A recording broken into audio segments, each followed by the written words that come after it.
Good afternoon, goons. Thank you for coming by and watching another episode of Jack of All Trades. I'm here, unfortunately, with just Sam because Kaylin had a little bit of an emergency they had to take care of. So rather than doing a regular episode, this is something I've been wanting to do for a while. So this is like a good opportunity. I've been wanting to kind of like run through the history of money because I think it's something that almost everybody knows, but hasn't strung together the story. And I think it's kind of important that people know. And it starts in 1945, right after the World War II. So Sam's going to do some narration, kind of pulling up some photos as we go along. Anyway, I just wanted to yeah. Why don't we get started with right after the war then? Because if I explain what started the war, it's going to go into like a whole other thing. But just basically know that it was over money and inflation, actually. But yeah, once the war was over in 1945, the winners kind of got together in this place called Bretton Woods. You can look this stuff up, and I actually encourage you to. So the Bretton Woods Conference, there it is. Thanks, Sam. Um, was basically where the winners kind of carved up the world for themselves post-war. Which countries are going to give them reparations and blah blah. But the most important thing that happened at that conference was that the world reserve currency became the USD. And then so how they did that was they had the USD pegged to gold. So that was once you could call USD the greenback because it was backed by gold. Um, and the deal was so USD is backed by gold, and all the other countries in the world will do trade and commerce with USD. So because it's just a lot easier to use than gold, right? But the money is redeemable for gold at any time you need to. So that was what they worked out. And of course, what always happens when a country becomes a reserve currency is that they start printing money because it's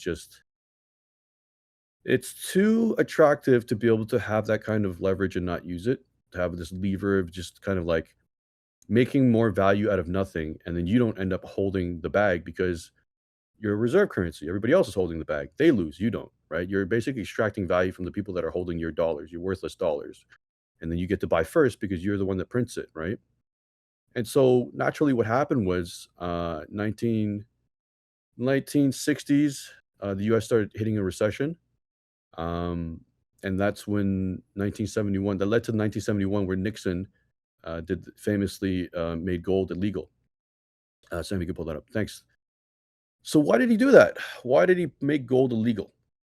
Because leading up to it, the decade leading up to 1971, other countries aren't stupid. They notice the US is inflating their currency. So imagine if you're trying to buy stuff with USD and then this jackass over here keeps printing more and more money. So then the value, what you're trying to exchange for it is becoming less. So then you're doing trade with the US and you're giving them your goods. Like for Germany, you're giving them the Mercedes, you're giving them the BMWs, right?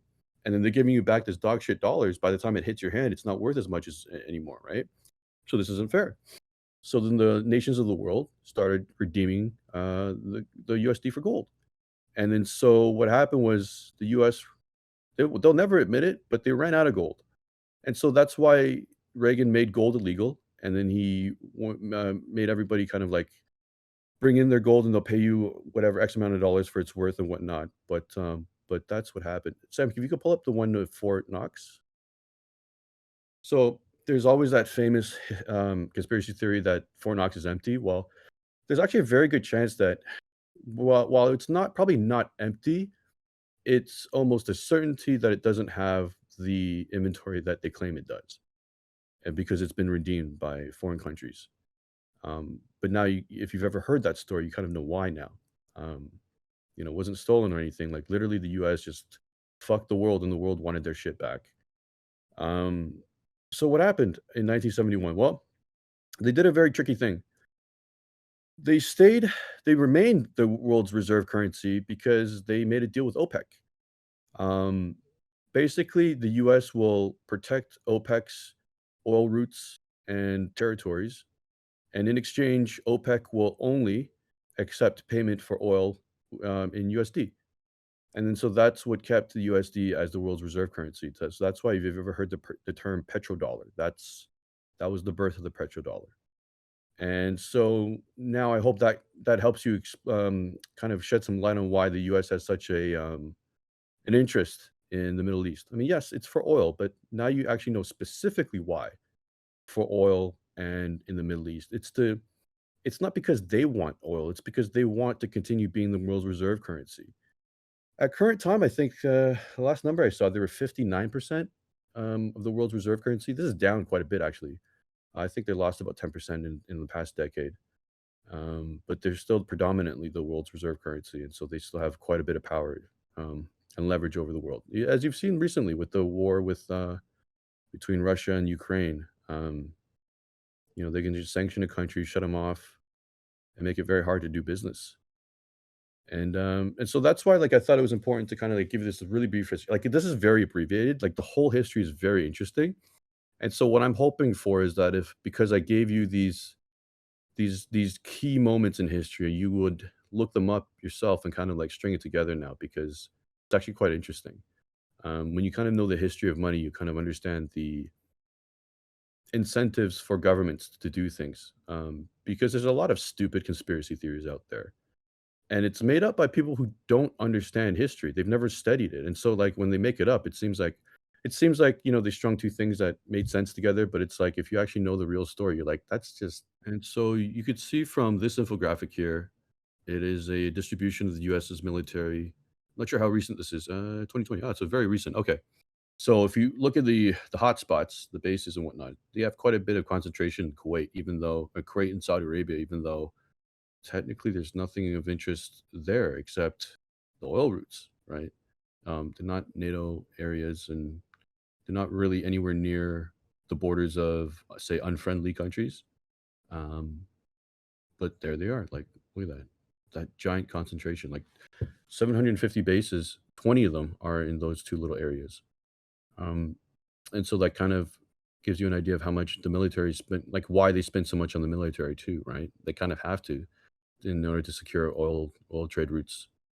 Um, but yeah, like as I was saying, like so the U.S. has a lot of leverage with being the world's reserve currency, but I think that leverage is has been eroding for the last few decades. But I think it's kind of hit acceleration lately, in about 12 years ago with the advent of Bitcoin, because Bitcoin is for the first time ever. Bitcoin is an option for the usage of money for storing assets that isn't issued by a government or a monarchy or a tyrant or basically any person that can be fallible. Uh, it's not issued by them, and so like it's just code, right?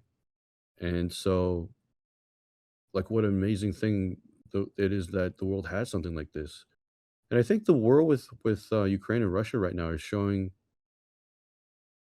just how useful this thing could be. Sam, I don't know if you could pull it up, but I googled an article yesterday. I think it was from CNBC, and it said the Ukrainian left with 40% of his life savings in Bitcoin, or he fled. Sorry, he fled Ukraine with 40% of his savings in Bitcoin, and then they basically did a whole story on people that were doing that. He had a USB key in his pocket, and I think like that just, I mean, those of us who understood Bitcoin early on knew that this was one of the major use cases, but it's just incredible to actually see it, people doing it in real life, war kind of event, right? Yeah, there it is. Because like the whole reason, like people in the first world find it very hard to understand why Bitcoin is such a unique thing, right? Because you think it's the same thing as, say, a debit card. You think it's the same thing as a Visa card. It's just digital money, right? You swipe a card, you hit a few keys, and suddenly money transfers, right? But it's not that. It's like who when you're using a Visa card, you're using it because Visa allows you to. You're spending their money, not yours. You have to settle the debts just like they have to settle the debts afterwards, right? Even your own money that's supposedly yours, when you keep it in a bank, it's not your money anymore. It's not under your custody, and, you need permission sometimes to use your own money, to send your own money. Like, try sending money to Pakistan. Try sending 10 grand to Pakistan. You're gonna end up on a terrorist watch list, right? And so, like, money's not really free, and this is how, like, governments and have kept control over the people, since forever. But like I said, now there's another option. I think I don't know if Sam, if you saw this, but I posted on my story the other day. I thought it was a pretty funny analogy, but it's like, the reason free market mostly works is because there's competition, right? So like when you go to a grocery store, you see, or any store really, you see like price matching, right? You go into Walmart, they're like, you see the same product somewhere else, we'll match the price. They want your business, right?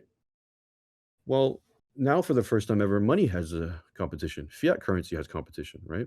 If governments want you to continue using their dog shit money, they have to treat you better, right? They want you to keep your wealth with fiat currency in USD. They need to treat you better. Otherwise, what happens if you put all your assets into Bitcoin? Then what control can they really exert over you, right? If you think about how much control they exert over people, it's not the military. That's where everybody's mind goes to first. It's like military, it's force. It's like, no, they control the military with money as well, right? So it ultimately goes down with money. Um, Rome didn't fall from an enemy. It fell from, a collapse within, and it started because they started printing money, and the military demanded that they pay them in real gold and real silver, not plated shit, or they won't fight. And this is like a cycle in history that's just continued to repeat. Well, tying that back Um, to where we are now, though, when or how do you see people being able to use Bitcoin itself? Or do we have to go and exchange Bitcoin for like different tokens like USDT or USDC, that sort of thing, to be able to use it? oh, that's a good question. You could use it right now. I was actually just on, 'cause my laptop died the other day, right? So I was just on Newegg, and I was trying to price, some equipment. You can literally go to newegg.ca, and on the left-hand side, see it says, "We accept crypto." Well, that's for online purchases, though. How about if you're just going to the grocery store? Well, it's the same way swiping a credit card would work. I mean, I have a Visa crypto, right? I load it up with my Bitcoin, but it's actually transferred into fiat the moment you make a purchase, but the point is, like, you basically use it as, a Visa card, anywhere Visa is accepted. And actually, I think Apple is going to start. I forgot what service it is, but Apple is gonna start integrating something into their wallet, which actually kind of in a sideways kind of way, allows the use of crypto, through with your Apple Pay. So, like, it's becoming more and more, um or sorry, it's becoming less and less difficult to spend your Bitcoin. But I'm glad you brought that up though, because that's another misconception, that's kind of evolved over the years.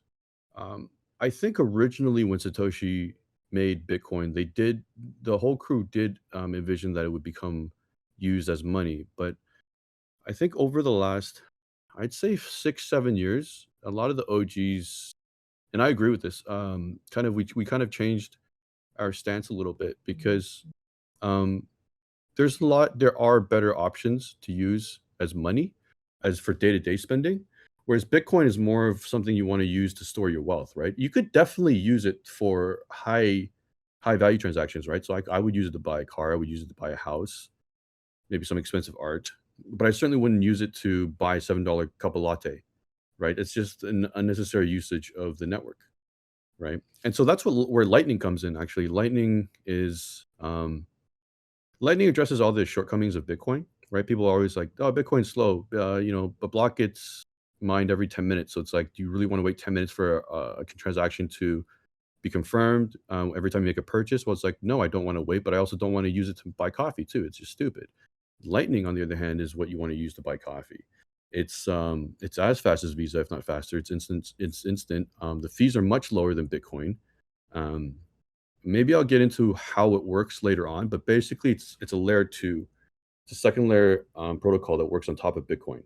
And so Bitcoin kind of secures your assets, and then Lightning on top of it says, "Well, now that we know you have these assets, let's spend it in a way that is much faster and addresses all the shortcomings." Um, yeah, so Lightning's actually, I think last I checked, Lightning has something like 3 or 4 million, users right now, like something like 20, 30,000 nodes running it. I've got a Bitcoin phone node, so I can run a Lightning channel as well. So say I'll get into very little bit of technicals, but like so if I run a full node, I can run a channel, and then so this way, what it means is like if you have your Bitcoin wallet, you can easily send me a few satoshis with Lightning, and go through my channel, and then so that's how we kind of commerce against each other. It's kind of like Venmo. So basically, if you have the app, then you can like transfer value between each other. Except in this case, it's not Venmo; it's a node. It's a Lightning node, and it's not cash. It's satoshis, fractions of bitcoins. But yeah, like you could spend Bitcoin, but the whole idea behind Bitcoin now is more like it's used for, well, in a perfect world, what I would love to see, and this is not an original idea, a lot of the OGs would have said the same. Like we would love to see Bitcoin become the world's reserve currency because like for all the reasons that I just talked about, you can't have a country's own currency as the reserve currency because once you have control over that currency, you just can't help it. I don't care who you are, you just can't help but abuse that ability to print money. It's just the way it is, right? So now, if you have Bitcoin as the reserve currency, then you have this asset that's provably scarce, that's easily auditable by anybody. So nobody can hide the value, nobody can hide anything about it, right? And it is truly international. It knows no borders, it knows no boundaries, right? And it's somewhat instant, right? And so, like using it for settling debts between multinational countries, multinational corporations between countries for large purchases of oil, settling trade deficits, or for us buying a house. I think Bitcoin is a great asset to be used in that way. And then there's a lot of better options like USDC, so whatever. There's a whole bunch of options for like everyday spending. So yeah, we think the Bitcoin will be best served as the world's reserve currency, but that's a story for another time. Yeah, thank you for watching. I hope this has been helpful, and please look up those things that I've told you about because it's very important that you actually know how these things work. All right, have a good day.